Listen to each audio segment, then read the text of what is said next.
여기 지지도 음양으로 나눠져 있고 또 오행으로 분류가 되어 있고 그렇죠. 네. 근데 자를 왜 제일 먼저 갖다 놨느냐? 아까 겨울이면 해자축이 해가 먼저 오잖아요. 겨울에 그죠? 그런데 자를 맨 앞에다 놓는 이유가 뭐냐? 이런 것들을 얘기해 보면은 자라는 건 종자를 뜻해요. 모든 이 생물은 종자로부터 시작이 되죠. 자를 앞에 놨다는 거고요. 또 이제 일설에서는 쥐라는 것이 태어날 때에는 앞발톱이 4개, 뒷발톱이 5개 했다가 이제 커가면서 앞발톱도 똑같이 5개씩 만들어진다. 그러니까 음에서 양으로 가는 과정이 아니냐 이렇게 설명하는 책도 있어요. 근데 참고로 들어두시면 되겠고요. 여기 이제 9페이지 끄트머리 보시면은 이 천개의 자 그랬죠? 자시에 하늘이 열리고 지벼와 축시에 땅이 열리고 인기상인 그래서 인시에 사람이 일어난다. 그래서 대개 밤의를 재는 나침판도 이 지반이 있고 인반이 있고 천반이 있고 그런데 그것이 조금씩 차이를 둬요. 그래서 지반보다는 천반이 좀 일찍 가고 또 이 지반보다는 인반이 좀 늦게 가고 이런 차이를 둬서 여기에 이 자축인이 이렇게 생겨나는 원리를 대변하는 이런 구조로 되어 있죠. 그 다음에 이제 이 10페이지로 가시면은 60화갑자 이렇게 있어요. 대개는 60갑자 그러면 갑자을축 이렇게 되는 건 60갑자라고 화갑자 그러면 해종금이니 노중환이 이런 걸 붙인 거를 화갑자라고 그래요. 이렇게 천간과 지지를 배합시키는데 천간은 6번 쓰이고 가불병정 이것이 6번 쓰이고 지지는 5번 쓰이고 이렇게 해서 60개가 만들어지죠. 그 다음에 이제 해중금이 노중환이 이런 것은 나붐 오행이라고 하는데 나붐이라는 말은 무슨 소리냐 그러면 이 소리에 귀랍시켜서 그 오행을 알아낸다 이런 뜻이에요. 쉽게 말하자면 이게 나무인지 새인지 모르는데 여기 두드려 보니까 새 소리 나더라. 그럼 새죠. 또 두드려 보니까 나무더라. 그러니까 나무다. 이렇게 소리에 귀랍시켜서 알아보는 것을 나붐이라고 하는 거죠. 나붐으로 오행을 찾아내는 방법이에요. 이것은 잘 쓰이지는 않아요. 많이 쓰이지는 않으나 그러나 옛날에는 이게 나붐으로 명리를 보던 때도 있었으니까 고서를 본다든지 그러면은 나붐이 어떻게 이루어진다 이런 것을 알아야 그 고서에 대한 내용을 짐작해 볼 수 있기 때문에 여기다 넣어놓은 거고 또 여기 갑작을 적용은 해종금이 되는 거 이거 되는 것은 천간수를 가지고 이 오행을 찾아내는 것 방법이다. 그런데 그렇게 중요하진 않아요. 하나만 읽어보시면 되고요. 그 다음에 11페이지 오시면은 간지의 성경이 있어요. 간지의 성경이 있는데 간지는 무엇을 상징하고 있는 건가 이런 거에 대해서 여기다가 갑과 인은 살림목이라고 그러면 많은 나무가 있는 것을 뜻하죠. 물론 여기에서 이제 갑과 인이라는 것은 똑같지는 않아요. 그러나 갑도 양목이고 인도 양목이기 때문에 같은 취급을 해놨습니다만은 본래 갑이라는 건 천간에 있는 거고 인이라는 지지에 있는 거니까 천간 지지로 구분이 된다고 한다면 나눠볼 수가 있는 거죠. 그러나 성경은 천간에 있던 지지가 있든 지지에 있든 그 성경은 비슷하기 때문에 이렇게 묶어서 외우기 좋게 만들어 놓은 겁니다. 그래서 감목이다 그러면 살림에 있는 나무와 같은 거다. 을묘라는 건 화초목이다. 병경이는 태양, 병사는 태양이다. 또 정우는 등촉하다, 별빛이다. 뭐 이런 것들. 또 무진술이라는 것은 이 성부토, 성이라는 거죠. 옛날 싸울 때 성 쌓던 성하고 또 언덕 그런 흙을 말하고, 또 기축미는 전원도, 전원토, 밭이나든지 또는 과수원, 정원 이런 데 흙을 말한다. 경신이라는 강한 금이고, 신유라는 것은 금은 주옥 같은 존재다. 인과 해는 강, 하, 호수 이런 거를 뜻하고, 계자라는 것은 우로수, 졸졸 흐르는 물이다. 작은 물을 뜻하는 거죠. 그 사주에, 꽉 막힌 사주에 차수운이 온다 그러면은, 돌파구가 생기는구나. 이렇게 해석할 수 있는 거예요. 졸졸 흐를 구멍이 생겼으니까, 그렇죠? 이렇게 이제, 투명하기 위해서 이런 얘기들을 늘어놓은 겁니다. 그 다음에 이제 12페이지로 가면은 12지 성경이 있어요. 자라는 건 샘물과 같은 존재요. 축이라는 건 동토 어른흙이고, 인이라는 것은 이 나무의 뿌리와 같은 거고, 묘라는 건 촉은 그 풀뿌리, 진이라는 건 습토, 습한 땅이죠. 사라는 건 지열, 땅의 열, 또 오라는 것은 화신, 화산, 오라는 화산, 미라는 건 조토, 신이라는 철광석, 유라는 건 보석, 술은 사토, 모래, 사토죠. 해는 해수, 바닷물 이런 것을 뜻하고, 또 거기 물상으로 보면은 자는 종자, 뭐 생선, 소금, 음료수 이런 걸 뜻하기도 하고, 축이라는 건 금고, 정권, 이불, 커튼 덮는 거기 때문에, 또 인이라는 것은 목기, 책, 종이, 발전기, 인중에 이제 병화가 있기 때문에 발전기도 되는 거고요. 이렇게 묘라는 것은 모종, 묘목, 종이, 섬유, 납치대, 진이라는 골동품, 토속, 약품, 수입품 또는 특허품 이런 것들이 진이고요. 이렇게 쭉 보시면 이러한 성종들이 있어요. 근데 이것을 한 번에 다 외우는 것은 안 되고, 두고두고 이렇게 보시다가 저런 물건을 보았다면 저게 지지로 무슨 물건에 해당되는가, 이걸 봐가지고서 나한테는 저게 소용되는 물건인지 소용되지 않는 물건인지 이런 걸 구분해보고 재미를 해보는 거죠. 나는 인목이 필요하다. 그리고 인목이 필요한데 이제 새가 내 새에 있는 그 새 같은 건물이다. 그러면 그 새는 나한테 이로울 게 없는 거죠. 이런 거를 한다든지 이런 때 이걸 보시면 되고요. 그 다음에 이제 13페이지 가시면은 12지의 왕상 효소사가 있어요. 일간과 계절과의 관계에서 힘의 강약을 보는 겁니다. 이를테면은 나무다 그러면 봄이 가장 왕성한 때겠죠? 그러니까 그거를 왕이라고 하는 거죠. 또 이 목은 겨울에는 수생목을 봤죠? 겨울서부터 이제 눈 트기 시작해서 봄을 준비하는 상태란 말이죠. 그걸 상이라고 하고, 여기서 상할 때는 서로 쌍자라는 것보다는 돕는다는 뜻의 상으로 해석하시면 되고요. 또 여름에 태어나면은 목의 기운이 쑥 빠지죠. 그래서 꽃이 핀 나무는 비어야 나무로서는 값어치가 없는 거죠. 표 같은 걸 재배할 때도 겨울에, 초겨울이 되자마자 나무를 비워서 표목으로 쓰는 거죠. 그렇지.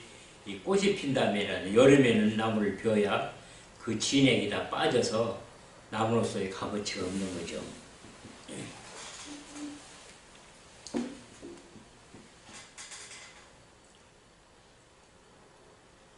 또 목이 여름에 태어나면은 일간이 월지를 생함으로 월이 이제 그 왕상휴사는 주로 월을 기준하기 때문에 왜 월을 기준하냐 그러면 월이 계절이잖아요. 달.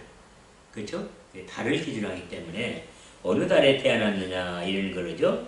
목이 봄에 태어났다 그러면 봄은 인묘진, 또 여름이다 그러면 사오미, 가을이다 그러면 신유술, 겨울이다 그러면 해자축 이런 거죠. 근데 아까도 좀 얘기했습니다만은 요 진인데 이게 다 봄이에요. 봄이지만은 이게 이는 시작하는 봄, 이거는 무르익은 봄, 이것은 마지막 봄.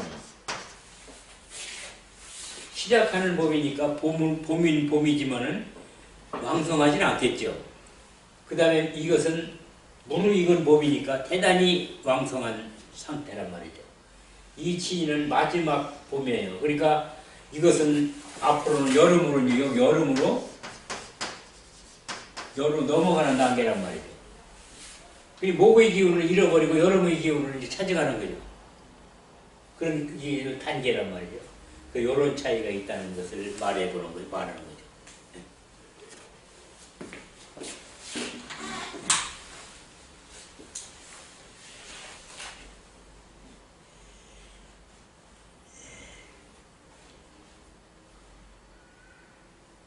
그 다음에 목이 사계절, 진술충미 월에 태어나면은 일주가 월지를 극하는 계절이므로 이 재이며 수이다. 그래서 내가 극하는 건 재라고 하는데 재이면서 또 수다. 갇힌다. 그런 뜻을 가지고 있는 거예요. 다른 외엔 이와 같다. 그리고 거기 백지를 놨었어요. 그렇죠? 다른 외엔 이 왕상휴사표를 만들어 보시라는 거거든요. 목하는 거 보고, 목을 가지고 하는 거 보고, 다른 외엔도 여기다 왕상휴사를 만들어 보라. 그래서 여기를 표를 제공한 것이 아니라 각자 이제 만들어 보는 거죠. 만들어 보면은 왕상휴사라는 게 어떤 뜻이라는 걸 확실히 알 수가 있죠.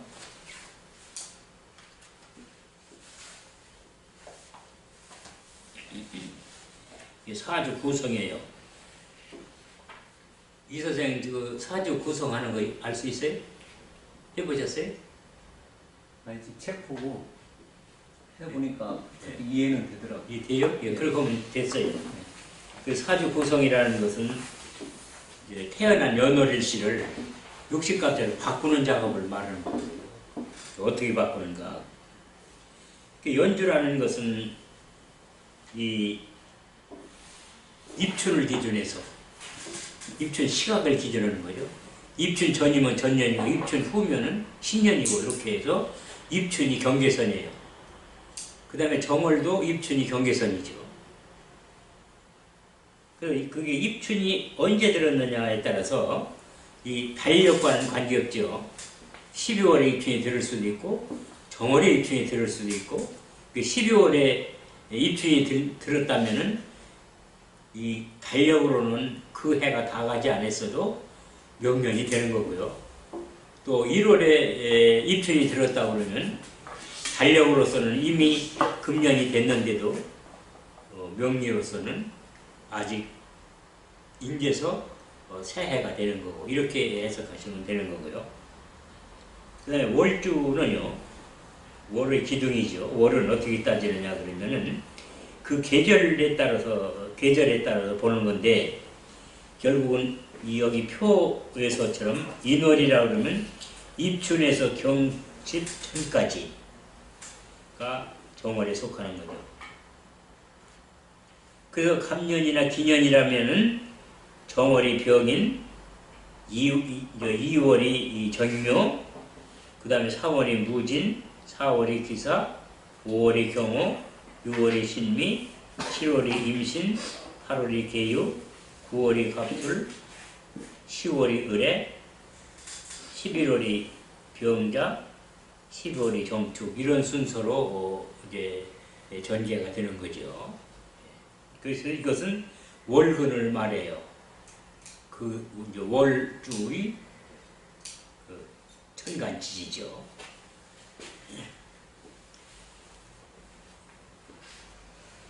그 다음에 이제 을이나 경년이다. 그러면은 입춘서부터 경첩 전까지는 정월이니까 그 무인월이 되는 거고요. 또 2월은 경첩서부터 청명 전까지니까 그 기간 동안은 묘월인데 기묘월이 되고 이렇게 해서 이제 월건을 월주를 세우게 되는 거고요.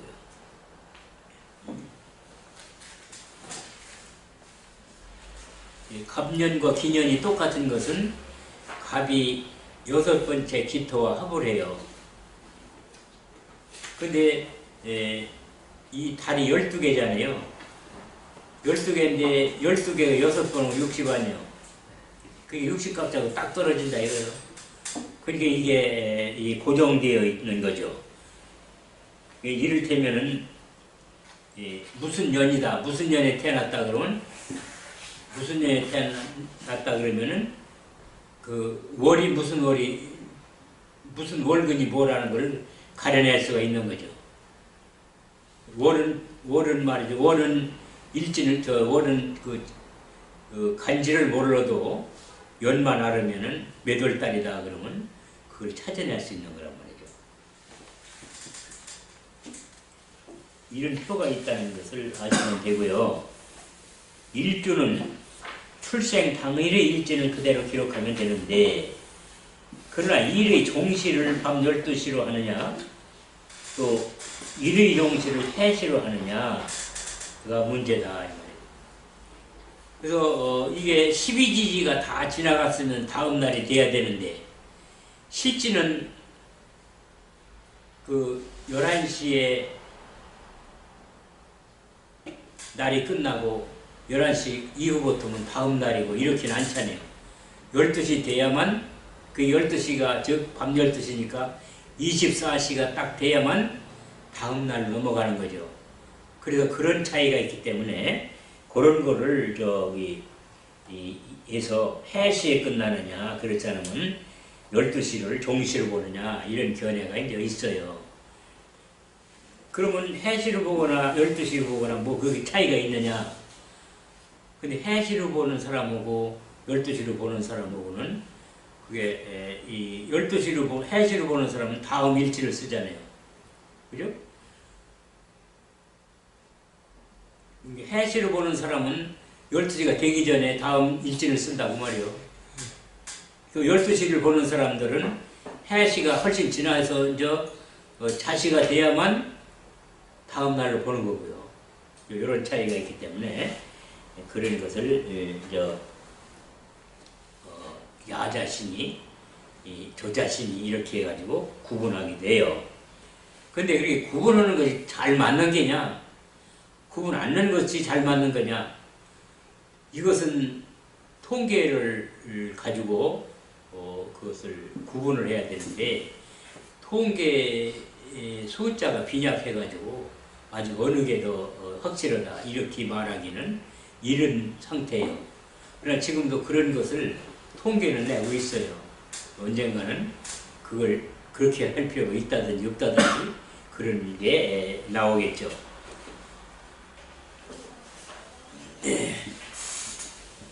근데 해시나 자수나 이 수의 시간인 것은 사실이에요. 그렇죠? 근데 해수는 아직 덜 어른 물이고 자수는 찬물이기 때문에 만일 일주가 목일주다 그러면 해시에 태어났으면 수생목을 받을 수 있지만 만일 자시에 태어났다 그러면 수생 못 받는 건 찬물이기 때문에 그런 오차가 생길 수 있는 거죠. 자시를 볼 거냐 해시를 볼 거냐 이런 거요.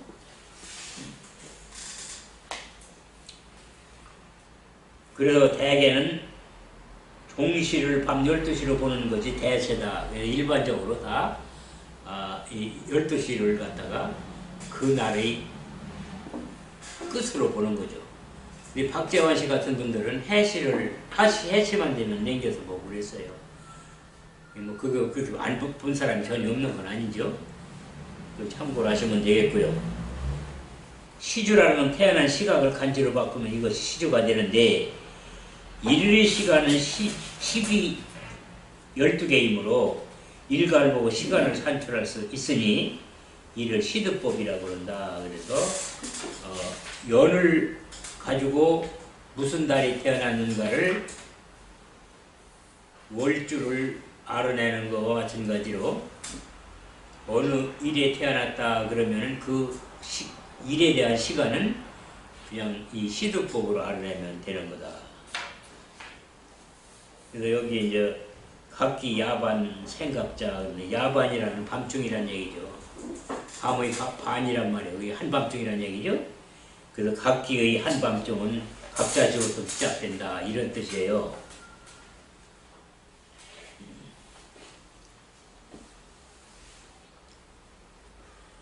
그 다음에 이제 각작을 쭉 이렇게 쭉 순행하는 거죠. 거꾸로 가는 게 아니고요. 다른 일간도 이와 같이 따지면 되는 거고요. 이 어느 지점 정중앙에 태양이 추천하는 시각을 정오시로 한다 이 말이죠.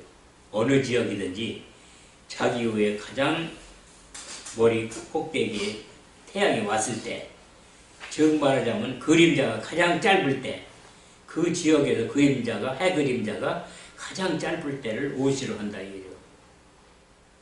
그러면은 우리나라도 저기 울릉도 태어난 사람하고 연평도에 태어난 사람은 차이가 나겠죠.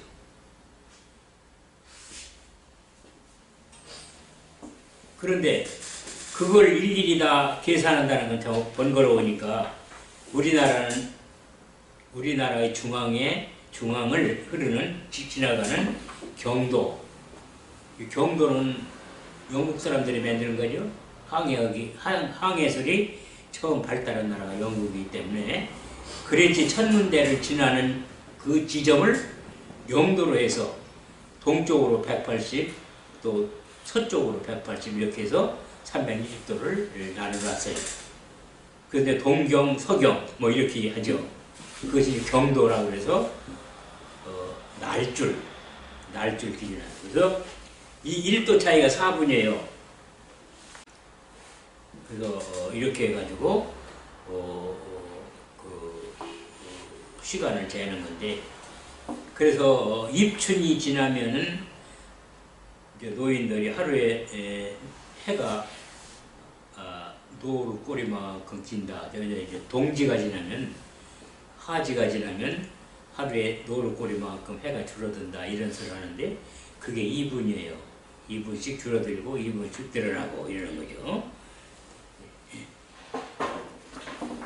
그래서 이 우리나라는 127.5도가 수원에 있는 지리원이 있잖아요. 그 지리원이 지나는 선이에요. 그래서 우리나라는 127.5도를 우리나라의 기본 자오선으로 썼어요. 그러다가 이제 일본 사람들이 이제 정권을 탄원해가지고 불편하니까 일본 거를 써라 그래가지고 135도를 썼단 말이죠. 그런데 해방이 되니까 우리 거 차지해야 되는데 127.5도를 썼죠. 그래서 나중에는 이제 이게 외국 사람들이 비행기를 타고 오는데 한국 지날 땐 그 시간을 맞추고 또 일본 가면 그 시간을 맞추고 이게 번거롭단 말이에요. 권역을 묶어가지고 이제 이 한국은 일본 권역으로 이렇게 써서 135도를 기준해서 시간을 써라 이렇게 해가지고 그 협정에 의해서 그렇게 쓴 거예요. 그래서 현재는 일본이 쓰는 135도, 즉 일본의 자오선 위에 태양이 돋았을 때 그 시간 우리가 쓴다 이 말이에요. 그럼 우리나라 그 태양이 우리나라까지 올라오면 얼마나 걸리느냐 그러면 30분이 걸려요. 그게 30분 앞당겨 쓰고 있다. 근데 그게 들쑥날쑥했어요. 뭐 언제부터 그렇고 언제부터 이게 여러 번 바뀌었고 또 우리나라는 이제 잘 살아보세요 하느라고 일광 절약 시간을 썼단 말이에요. 이 일광 절약 시간도 여러 번 썼어요. 근데 그런 것들은 인위적 시죠. 자연시가 아니라. 그걸 가감해야 돼요.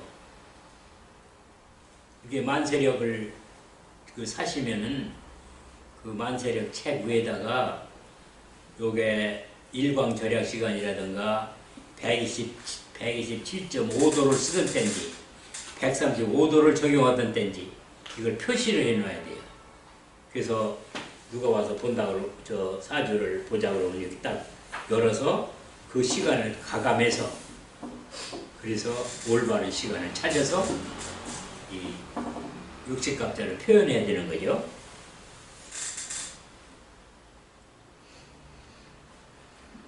그 여기에는 17페이지는 동경 127.5도를 기준선으로 하는 우리나라의 시란 말이죠. 그래서 0시부터 1시까지는 자시가 되고 1시부터 3시까지는 축시가 되고 이런 거예요. 이것이 우리나라가 기본적으로 쓰던 때란 말이죠. 그 지금은 135도를 쓰니까 여기다 30분을 더 보태야 되는 거죠. 그렇죠? 이렇게 해서 교정을 하시면 되는 거예요.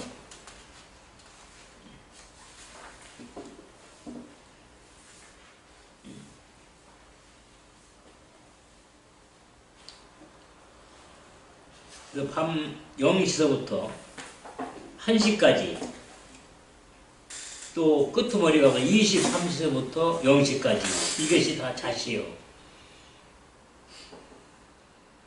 그래서 23시서부터 24시죠. 0시까지 그 사이를 야자시라고 그러는 거고요. 그래서 이렇게 이 야자시가 되면은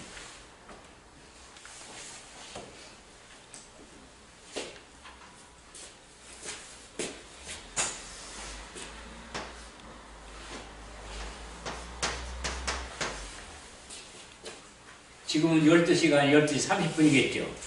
그러나 이제 그 전에 127.5도일 때를 기준해서 보면은 이게 12시란 말이에요. 밤 12시예요. 밤. 이게 24시간 되면 24시가 되는 때죠. 24시.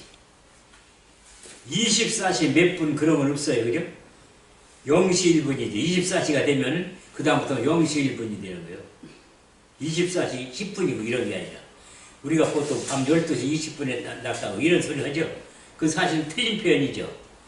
이제 밤 0시 20분에 났다. 그래서 밤 12시 50분에 났다 이렇게 말하면은 그러면은 그게 1일 밤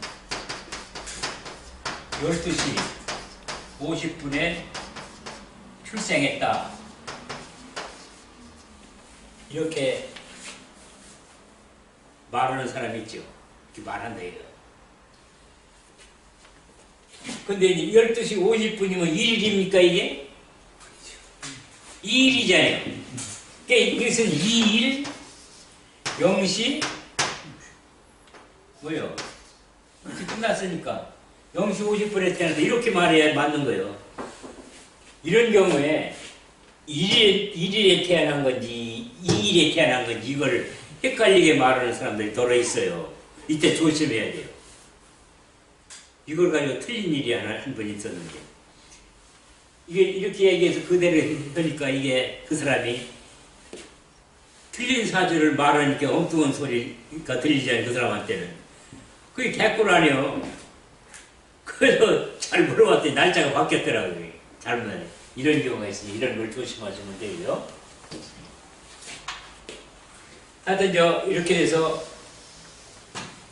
밤 12시가 되는데 이 잣이라는 것은 11시서부터 1시까지가 잣이 아니 그렇죠? 이렇게요. 이게 잣이에요. 우리는 24시간제를 쓰지만은 이건 12시간제를 쓰거든요. 그걸 구분하는 사람들은 이렇게 일, 시, 진 이렇게 말하는 사람도 있어요. 책에 쓰는 사람도 있다고요. 일시진이다. 일시진이라는 건 그 2시간이 1시간을 보는 개념이다. 이런 소리죠. 하여튼 뭐 그러나 저러나 뭐 그게 문제가 아니라 이렇게 알고만 있으면 되는 거죠. 뭐 그렇게 쓰거나 저러거나. 그래서 이렇게 11시부터 12시 태어나고 12시부터 1시에 태어나고 그러면 돼. 요 기간이 문제란 말이죠. 요 기간에 태어난 거냐, 그건 날짜도 다음 날이고, 시간도 다음 시간, 이게 문제가 없어요. 요 시간에 태어났다, 이 말이에요. 근데 요 시간이는, 여기까지 해시죠? 여기 잣이 아니에요? 그죠? 여기 해시 끝났으니 11시는. 이게 잣이란 말이에요. 그럼 잣이가 이날 잣이냐, 이날 잣이냐가 문제예요. 그래서 사실 이 잣이는 이쪽 날 잣이지, 이쪽 날 잣은 아니에요. 이쪽 날이 지나갔잖아, 아까. 그죠? 그렇기 때문에 요 잣이는 다음 날 이제 잣이를 쓰고, 날은 그냥 바꾸지 않고, 이게 야자시법이라는 거예요. 이게 요 기간에 태어났으면 날짜나 일지는 안 바꾸고 시간만 이쪽 시간을 쓰는 거예요. 만약 이게 요게 갑일이라면 일지는 그냥 두고 요 시간만 을일 자신을 쓰는 거예요. 이거를 야자시법이라고 하는 거예요. 그 대신에 일진만 알면은 시는 자동으로 알 수 있다고 했어요. 그렇죠? 근데 일 가지고 따져보니까 이게 안 맞거든? 그러니까 이건 그럴 때 이것은 야자시 이렇게 표시를 해줘야 돼, 거기다. 이거 야자시를 본 거다. 그래야지 그렇지 않으면 다른 사람이 보고 이게 시가 틀렸네. 이럴 거 아니에요. 그죠? 그래서 야자시 표시를 해줘야 된다.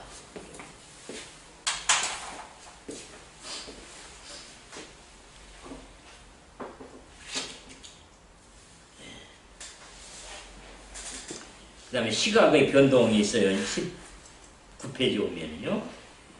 우리나라 한반도의 중앙을 지나는 경도 120.5도를 기준선으로 한 시각을 사용하여 오다가 1911년 음력 11월 13일 0시부터 1954년 2월 16일 종시까지 일제 강점기로 경도 135도인 일본의 기준시를 사용하고 또 1954년 2월 17일 0시에서부터 61년 6월 20일까지 28일을 종시까지를 해방으로 경도 127.1자가 어째 빠졌네. 120.5도 기준시를 사용하고 또 61년서부터 국제협약으로 경도 135도 기준선을 사용하고 있다.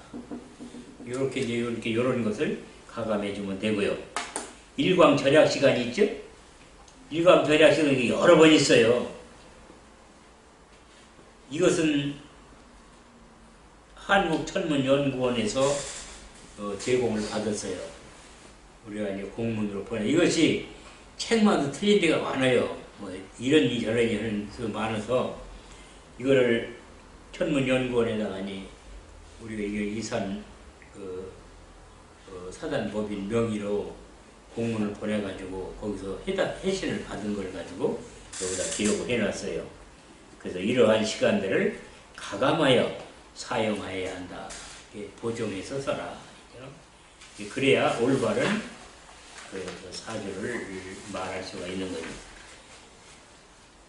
이 사주라는 것은 어느 시점에 태어났느냐가 가장 중요하죠. 왜 어느 시점에 태어났냐가 중요하냐 하면은 사람은 어머니 뱃속에서 숨을 안 쉬어요. 그러다가니 이제 어머니 뱃속을 떠나면은 그때 이제 숨을 쉬게 되죠. 숨을 쉬는데 그동안에 폐를 써먹지 않았어요. 그러다가 새로운 폐에 공기가 들어가니까 대단히 아프죠. 그러니까 애기들이 태어나서 우는 게 아파서 우는 거라 이거죠. 그러니까 그 우는 시간이 그 사람이 태어난 시간이에요. 근데 일반적으로 이제 수술해서 아기를 꺼내면 그 시간은 다 그 출생 시간으로 적어놓는 사람들이 많죠. 그러니까 그 시간과 그 차이가 있을 때는 조금 그걸 감안해 볼 필요가 있는 거예요. 그쪽이 제시하는 시간이라 하더라도. 물론 이렇게 2시간씩이니까 그 안에 시간이 존재한다면야 뭐 그저런 거 따질 게 없지만은 시간이 공교롭게도 경계선에 있을 때 그거를 이쪽으로 볼 것이냐 저쪽으로 볼 것이냐 이런 게 문제죠. 그럴 때에는 늘려서 보라. 그렇게 꺼낸 것을 놨으면 난 시간 그냥 금방 봤으니까 늘려서 보라 이 말이에요. 이게 우르야 되니까 조금 있어야 울잖아요. 그러니까 이게 조금 있다 이렇게 늘려서 보라 이런 얘기죠. 그러니까 9시에 딱 났다 그러면 9시 몇 분이 9시 지나서 난 거로 보라 그런 얘기예요. 경계선을 지나서. 5분 전에 나와서 5분 후에 오는 조금 이게 이 경계선이 있을 때에는 결국 지나서 난 시간을 써라 그런 거죠. 가만 놔두면 안 온다 그러는데 때려야 온다 그러네요. 들고 태 끊고 애를 거꾸로 대고 엉덩이를 이게 맞습니까? 때려야 그때 싹 무릎을 터뜨린다. 이게 때려 울더니 어쨌든 간에 그래야 숨쉰다. 공기가 들어가니까 아파서 우니까요. 때려서 아파서 그래서 우니까 어떤 사람은 배가 숨쉬서 배가 아파서 우는 게 아니고 때려서 엉덩이가 아파서 운다. 울면서 숨을 쉰다. 이렇게 말하는 사람도 있었다. 이 때려서 이제 아프게 해서 시동을 걸거나 어쨌든 간에 시동이 걸리면 그때 그게 출생시라고 보여야 된다는 얘기죠. 이 사주 구성의 연습인데 정상적인 예. 근데 여기서 이렇게 예시를 해놓은 거를 한번 해보세요. 표를 보시고 이제 만세력을 보시고 해보세요. 지금은 휴대폰 같은 거를 치면은 금방 나오잖아요. 근데 그게 중요한 것이 아니라 예, 원이 있으면은 정월이면은 정월이 얼마만큼 정월은 입춘서부터 정월이잖아요. 입춘서 며칠 지난 다음에 태어난 사람인가 이걸 알아야 돼요. 그렇기 때문에 이 휴대폰으로 이 사주가 딱 뜨니까 아이 뭐 이렇게 그것만 가지고는 곤란하다 이거죠. 아까 첫 시간에 이야기했지만 인월이라 하더라도 인이 어떤 사령에 속하는 인이냐에 따라서 이것을 목의 역할을 하느냐 못하느냐 이런 걸 알 수 있어요. 근데 휴대폰에는 그냥 며칠 이렇게 뜨면은 인월달 이렇게 딱 뜨지 인월 며칠 뜨고 인월 안 뜬다 이 말이에요. 근데 이제 거기 이제 더 좀 잘 되어 있는 것은 그 사령이 뜨는 휴대폰이 있어요. 그럼 그 사령을 보시면 돼요.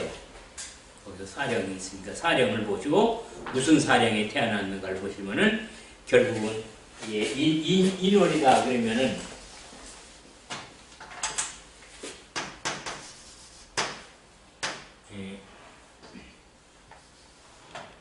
이게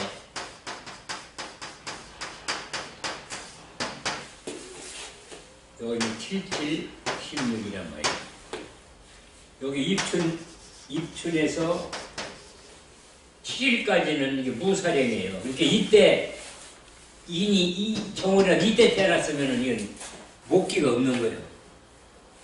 마찬가지로 여기 병화가 여기까지 태어나는 것은 병화 사령에 태어났더라도 열을 조금 녹았을 문으로지만 목의 기운은 없단 말이에요. 이거. 여기가 이제 14일이죠. 그리고 15일째 될 때가 언제 오냐 그러면 우수가 와요. 우수라는 절기가 온다 이 말이죠. 이게 입춘이라는 것은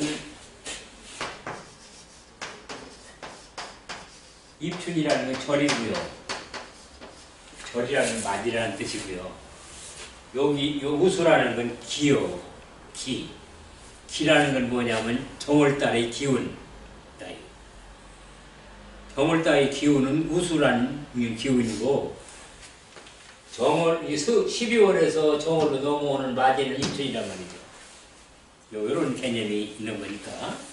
그래서 이 기간에 태어났느냐. 그러니까 여기 이 휴대폰에 무사령, 사령이라는 말은 이게 그 담당자를 말하는 거예요. 1월달이지 뭐 이때는 무가 담당자다 이거죠. 근데 여기 병화가 있고 이렇게 요게 적어도 14일이 지나야만이 간목의 기능을 간목의 차례가 오니까 그때야 1월달에 기능이 있는 거예요. 이게 그래야지. 그러니까 반드시 그 이제 사령이 뜯는 휴대폰이 있으면 사령을 반드시 읽어서 요걸 참작해야 되는 거죠. 만약에 갑일이 태어났다 그러면 갑일에 1월 갑일이다 그러면은 1월 갑일이다 그러면은 요게 목의 기운이 있느냐? 그러면 1월 갑일 병인이죠. 월근이 그렇죠? 갖기 전 병이 드니까 하여튼 1월 달에 갑이다 그러면 병인월 아니에요. 그렇죠? 병인월인데 이거 무토사령이다 그러면 이게 목생화에서 아주 좋다 이렇게 보면 안 돼요. 힘이 없는 거예요. 이게 일목이 목생화할 능력이 아직 없는 거예요. 앞으로 요거 심천을 그 사령의 심천을 또 공부하는 기회가 있겠지만은 그렇기 때문에 반드시 이 사령신이 뭔가를 참작해 봐야 된다. 만약 이 기간에 태어났다 그러면은 목으로가 아니라 화가 필요해요. 불이 필요한 때라고요. 예, 나무로서는 불이 필요한 때다. 이 말이에요. 추우니까. 정월이 입춘 지나서 춥잖아요. 추우니까는, 예, 이때는 불이 필요한 때니, 목의 기능을 할 수 있는 때, 하는 때다. 이렇게 보면 안 되는 거죠. 그게 앞으로 이제 실전에서 계속 다룰 거니까, 지금 이해가 잘 안 가도 괜찮아요. 걱정할 거는 없고요. 그래서 여기 이해문들이 쭉 있는데, 이거 이제 집에서 한번 해보세요. 해보시고서, 그래도 이제 우리 의문이 안 풀린 거 있으면 다음 시간에 또 질문하시면 되니까요. 이렇게 해보시면 되고, 여기는 윤달의 경우도 있고, 또 12월에 입춘이 드는 경우, 또 신년에 와서 입춘이 드는 경우, 뭐 이런 경우도 있고, 또 이 썸머타임이라는 이런 거는 여기 예문이 안 넣습니다만은 앞으로 보실 때에는 썸머타임도 반드시 그 가감해서 실지 시간을 산책해서 쓰시면 되고요.